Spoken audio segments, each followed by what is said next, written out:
மாரி செல்வராஜ் இயக்கத்தில் வெளியான பைசன் படமாகட்டும், தோனி உள்ளிட்ட பல ஸ்போர்ட்ஸ் படங்களாகட்டும் ஆரம்பத்தில் இருந்தே ஒரு பரபரப்பான சூழலையும் ஹீரோ வெல்வாரா மாட்டாரா என்கிற பதற்றத்தை தான் இயக்குனர்கள் அதிகம் பற்ற வைப்பார்கள். ஆனால் புச்சி பாபு சனா அந்த விஷயத்தை பெத்தி படத்தின் இரண்டாம் பாதியில் அதிகம் வைத்து ரசிகர்களை கவர்ந்தாலும் முதல் பாதியில் கமர்ஷியலுக்காகவே ஹீரோயின் ஜான்வி கபூரை போட்டு பெரிய தப்பு செய்துவிட்டார் என ராம்சரண் ரசிகர்களை திட்ட ஆரம்பித்துள்ளனர்.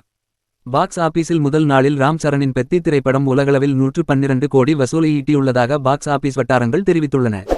புச்சி பாபு சனா இயக்கத்தில் ராம் சரண், ஜான்வி கபூர், சிவராஜ்குமார், ஜெகபதி பாபு உள்ளிட்ட பலர் நடித்து வெளியான பெத்தி படத்தின் பட்ஜெட் மட்டும் 350 கோடி ரூபாய் என தகவல்கள் வெளியாகி உள்ளன. ராம்சரனுக்கு மட்டும் 100 கோடி ரூபாய் சம்பளமாக வழங்கப்பட்டது என்கின்றனர். ஆர் ரஹ்மான் இசை, ரத்னவேல் கேமரா என படத்தை பிரம்மாண்டமாகவே தயாரிப்பு நிறுவனம் தாராளமாக செலவு செய்து எடுத்துள்ளது. முதல் வார முடிவிலேயே 350 கோடி வசூலை கடக்கும் என எதிர்பார்க்கப்படுகிறது. பெத்தி படத்தில் விளையாட்டு மூலம் போராட்டம் பண்ணிய ஒரு மலைவாழ் கிராமத்து இளைஞனின் கதையை அருமையாக இயக்கிய இயக்குனர் புச்சி பாபு சனாவுக்கு எதிராக சமூக வலைதளங்களில் நெகட்டிவ் விமர்சனங்கள் குவிய காரணமே அச்சியம்மா கதாபாத்திரத்தில் அந்த ஊருக்கே செட்டாகாத ஹாட் பீஸாக நெஞ்சை நிமிர்த்தி கொண்டு படு கவர்ச்சியாக நடித்துள்ள ஜான்வி கபூர் கதாபாத்திரம் தான் என்கின்றனர்.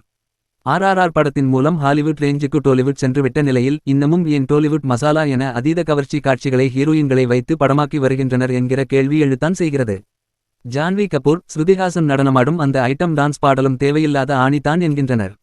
படத்தில் நல்லா நடிக்க ஒரு சீன் கூட ஜான்வி கபூருக்கு வைக்கவில்லை என்றும் தேவரா படத்திலும் இப்படித்தான் அவரை கிராமராகவே பயன்படுத்தினர் என்கின்றனர்.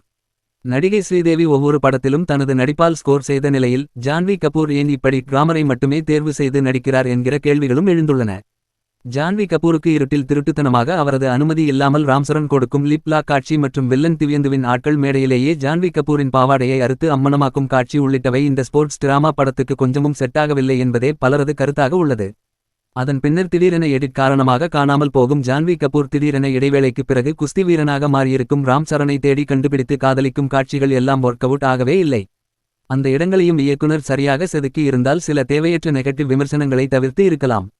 ஆனால் ராம் சரண் தனியாளாக தனது தோளில் ஒட்டுமொத்த படத்தையும் கடைசி வரை சுமந்து சென்று இது ஒரு ஸ்போர்ட்ஸ் டிராமா மற்றும் இன்ஸ்பிரேஷன் படமாக முடித்த விதம் சிறப்பு.